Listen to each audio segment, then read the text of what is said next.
Hey everyone, DJ here, and this is the next part of the Natron series where we are going to be adding some lens dirt, and I'm going to be showing you how to use the RotoPaint node to create masks for your compositing.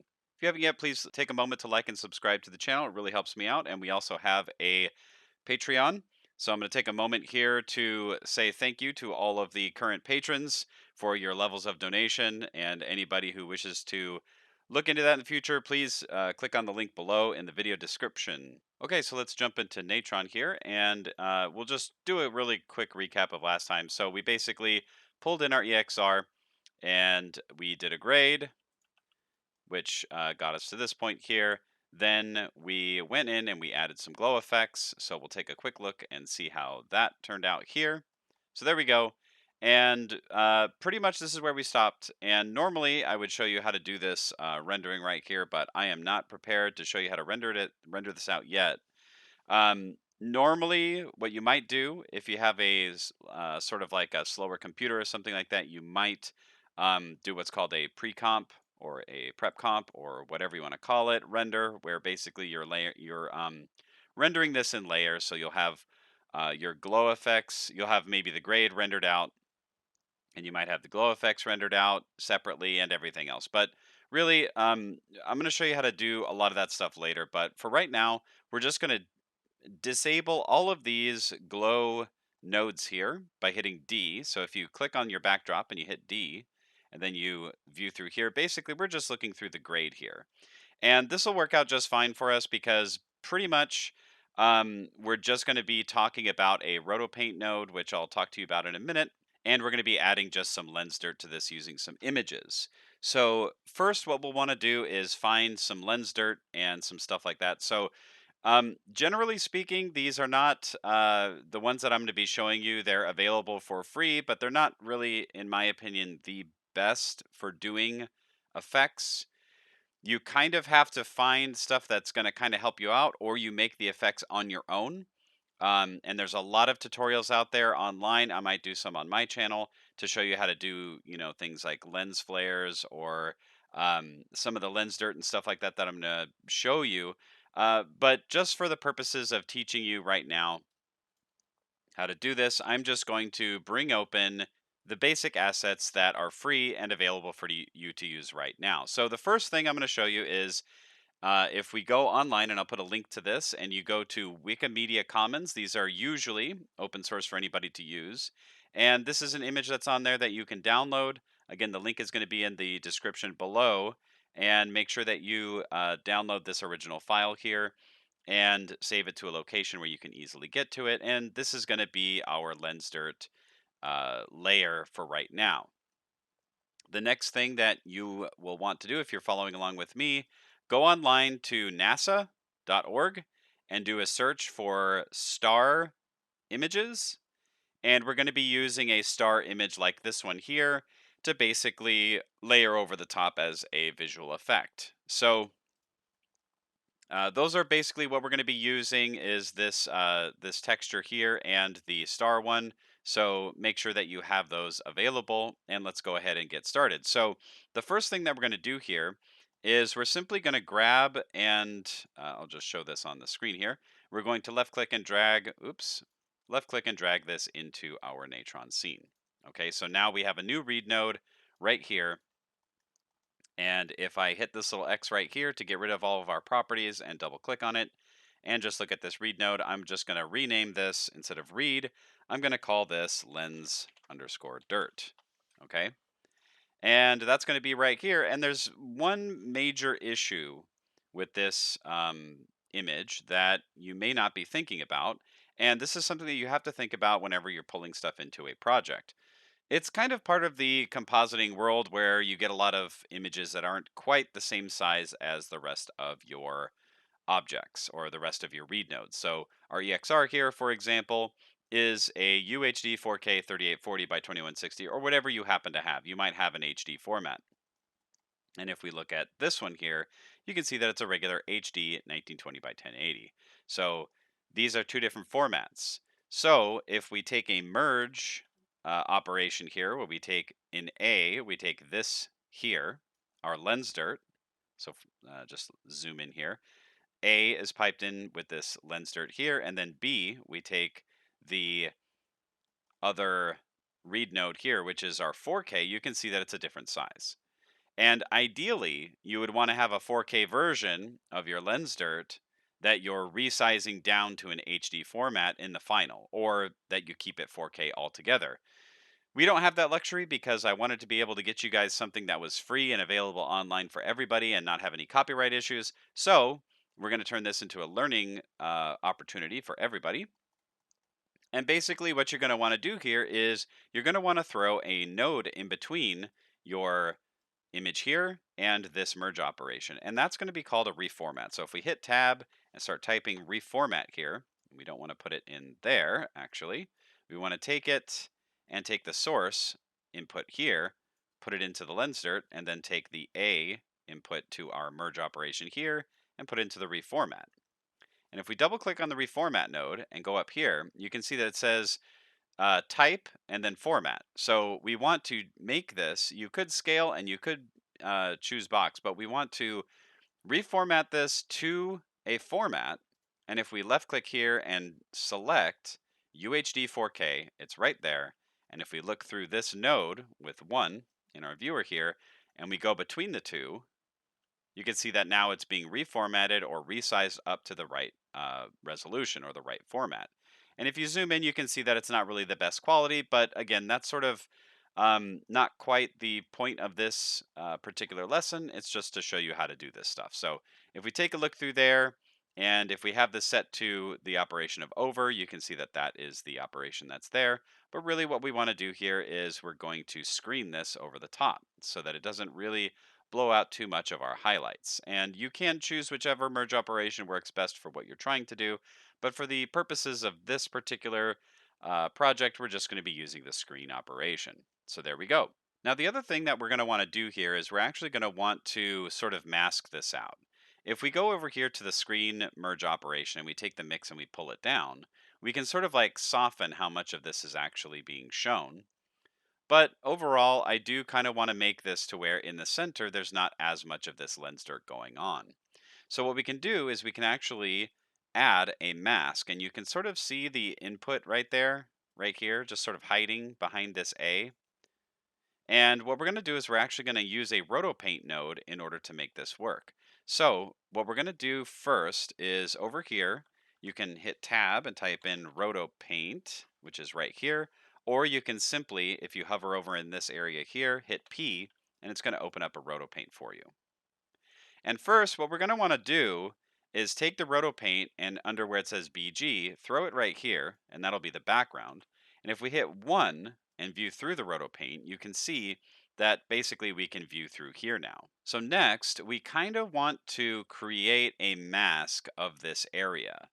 And how we do that is you can do one of two things. You can, and we're just going to save this. So file, save project as, and we are going to, instead of calling this glow effect, I'm going to call this dirt, lens dirt, just like this.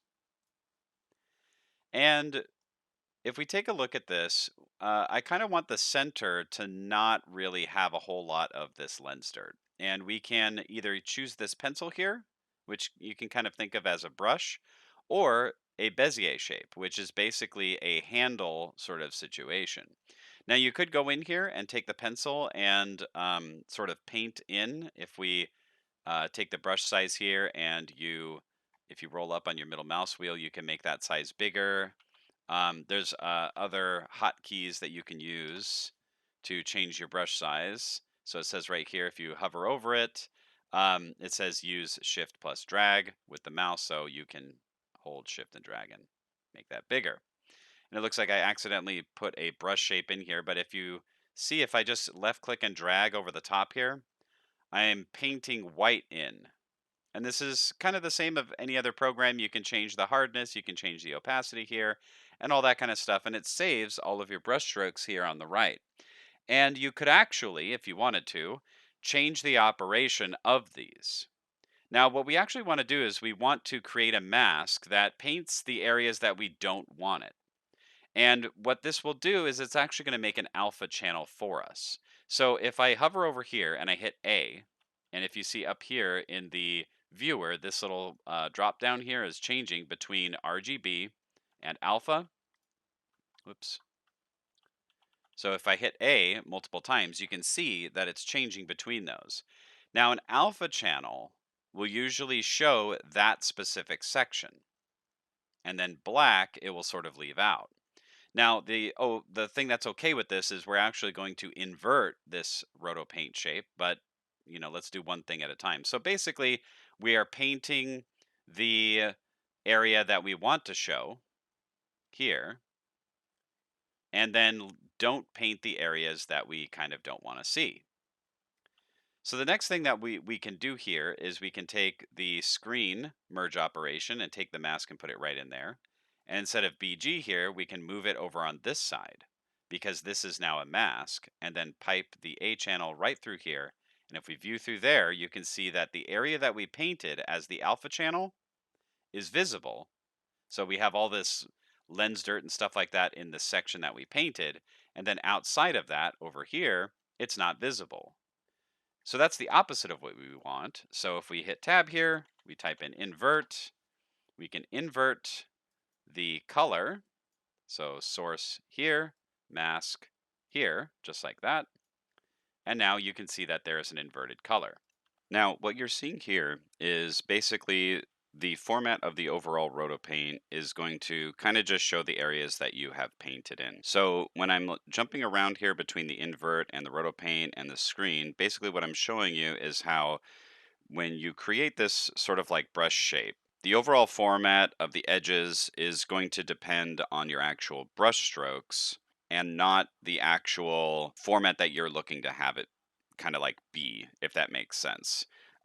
So if you want to sort of like paint some of the brush shapes over into the edges and stuff like that to make sure that it covers the edges when you use this sort of invert way of creating a mask, you could do that.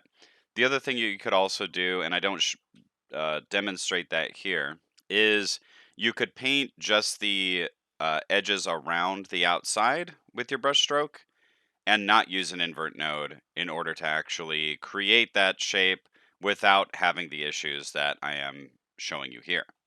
Now, I don't like the way that Paint works sometimes with this particular program.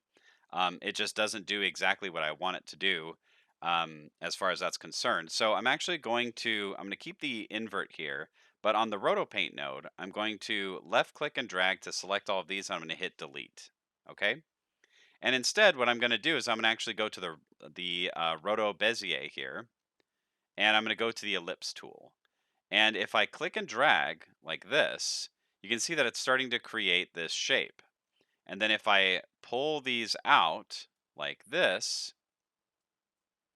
and you pull these roto shapes, and if you pull on these little handles that come out like this, you can make sort of a gradation effect with your roto paint shape. I can pull this in and do just like this. So I can pull this in, pull this out. And if I view through just the roto paint, this is basically what we're seeing right here. So you're getting this sort of like gradual effect where in the center it's being visible, whatever it is that you're making or wanting to mask out. The white is again the one value or the visible value, and black is the zero value or the non-visible value. And then we're inverting that to look like this so that when we look through the merge operation, we get something that looks like that. And if we hit this clear all panel here, the little X, you can see that now that's what's happening. Okay. And then with your screen, you can choose to pull this down and make it be just a little bit added, something like that. So now we have a little bit of lens dirt that's going on top of our image, and we have an inverted roto paint operation here that's masking out this section from the other. Now, one other way that you can handle this operation here, instead of creating if this doesn't work for you, creating a mask and then, throwing this through the invert and making that into a mask here. One thing that you can do, and I'm just going to show you really quickly how this is done. If I copy this and I paste it right here, And I'm just going to remove this mask. If I take this RotoPaint node and I take this pipe and put it into the reformat here, and I just view through there, and then double click the RotoPaint to pull it up into the properties panel here, you can see that there's this white effect over the top of this, right? Well, if you go over here to the operation and you change this to something like a top, you can see that it's basically removing that information from that background. So if I just click this off right here, you can see that it's basically removing that with that roto shape. Okay. So if I double click on that and I look through this again, you can basically take these shapes and move it around and play with these as, as much or as little as you'd like to create that sort of like light fall off effect that goes between the center and the outer areas here. And then you could basically just take that and pipe it through the RotoPaint node like this. Let me just space these out a little bit like this and view through here. And you can see that you basically have the same effect that's going on here. So let me just delete the properties over here on the panel by clicking this. And you can see that now, if I double click on the merge and I bring this up again, it's basically having the same operation except for you don't have to deal with this invert and the RotoPaint here. So basically just two ways to do the exact same thing. One of them, you can see all the nodes where everything is happening with your merging and changing of the way that the alpha channel here is being portrayed through this invert node. And then over here on the right, you have a version where you are using the actual paint shape itself to change how it's reacting to your uh, element here, your read node. So it's basically the same way to do the same thing, or two different ways to do the same thing. But one of these, in my opinion, is a little bit more easy to follow and a little bit easier on the amount of nodes and stuff, which is this method right here. Because it's kind of easy to tell that you have a RotoPaint node that's being used right here to basically mask out this section, and we can delete this over here. So very simply, what we can do at this point is add a backdrop node, move it over here, and we will call this lens dirt. And let's give this a color. Let's make it something like this. And we actually want to add a little bit more of a sort of like lens dirt situation here. So what we're going to do is we're going to take this star map or this star read node here. And the one I have is HEIC1321B, so it's really big. It's 8679 by 7677, so it's a super huge image. And I'm actually going to take this and I'm going to copy and paste our RotoPaint node right here. Take the BG, put it through there. Let's view through that really quick so you can see that's happening right there. And we're going to hit M to bring in a merge operation. And A is going to go over B, just like this. And when we view through there, you can see that this thing is super huge, right? You see this? So the gray sort of outlined box that you see way up here, that is the size of our original format here. And then the actual size of our true project format is this right here. So if you like the size and the detail, so if we zoom in a little bit, you can see sort of like the detail of these stars are right there. If you kind of like that, you can leave it, or you can throw a reformat node to change the format, or what you could do is put in a transform node like this, take the source, pipe it through here, take the RotoPaint background input and put it right there. And if we view through the transform, and if we double click on that to bring that to the top of our properties panel, you can change the scaling right here. And if you hold control and left click and drag, you can control that a little bit easier. Now you can see there's a little bit of an issue because it's scaling according to where the center point is, which is way up here. Okay. So if we take that and we pull that down to, let's say here, the center of our scene. And the only reason I know this is because this is that roto shape. If I click this right here that says clear all panels, you can see that now I'm just seeing the original format and now the transform. And if I view through here again, the merge node, you can see that the gray background or this sort of like dotted outline, that is our transformed piece right here. You see that? And then it is roto painted there, and then it's merged. Okay. So if we take the transform, if we double click on this, we can actually scale this now. And if you hold control, you can scale it a little bit simpler or a little bit easier. And we can even take it smaller. It looks like point one is as small as we can do it right there. So the stars get, if we look through the transform, and then we look through the merge node again, let's see, where is it? It's kind of hard to see. Let's actually disable this screen node, and let's look at it through here. And we may have gone a little bit too small here. There it is. There it is. There it is. Okay, yeah, so we scaled it a little bit too small there. So let's bring it back up to like 0.69 maybe, something like that.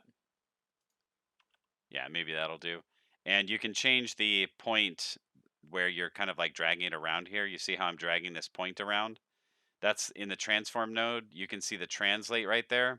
That's what's moving it. I actually didn't move the anchor point, which is right here, this thing called the center. Okay. So let's just put it right about there, something like that. And then let's disable this screen or enable this screen one here. And let's actually pull this down a bit to about there. Maybe something like this. And now you can see that we have this kind of neat little star effect that's surrounding the Natron logo. And you have the lens dirt effect that you can choose how visible to make that or how not visible to make that. It's really up to you on what you want to do with these things. Now, the other really cool thing about using roto paints and stuff like that is if we double click on this, you can animate all of these elements here. So if you click on the actual roto paint node itself or the roto paint shape here, you can animate all this stuff. You just have to make sure that you're setting your keys properly for whatever the animation is that you're working on. And the same thing applies to the transform node here. You can animate all of this stuff depending on what it is you're doing. Now, the last thing that you're going to want to do here is you see how we have that big gray box that's around the outside? What you need to do to make sure that your final format is actually going to be correct, well, this isn't the only way to do this, but it's the way I'm going to show you right now. If you click on the merge operation, you can see up here the bounding box is set to union. What you want this to be is for this particular way that this is set up, you want the bounding box not to be union. You want it to be whatever the actual format of your project needs to be. Which right now, if we zoom way in here, you can see that B is going to this one and A is going to this large format here. So what we want is the bounding box actually to be B. And if we go like this, and this one here, we also want to make this be bounding box B. Now you can see that we have the operations are now staying within our actual project format. So that's pretty much going to be it for this tutorial. Hopefully you were successful in learning how to create this sort of like lens dirt operation effect here, and you don't have a whole bunch of weird stuff going on, and you learned how to use the Reformat node, the Transform node, and your RotoPaint nodes to create a more interesting image than you had before. So overall, the image should look something like this right now, where we have a glow effect that's really neat, surrounded by stars and a little bit of this lens dirt. So make sure to hit the like button and subscribe to the channel, especially if you are looking to follow me on the rest of this particular crash course, and I will see you next time on DJ Tutorials.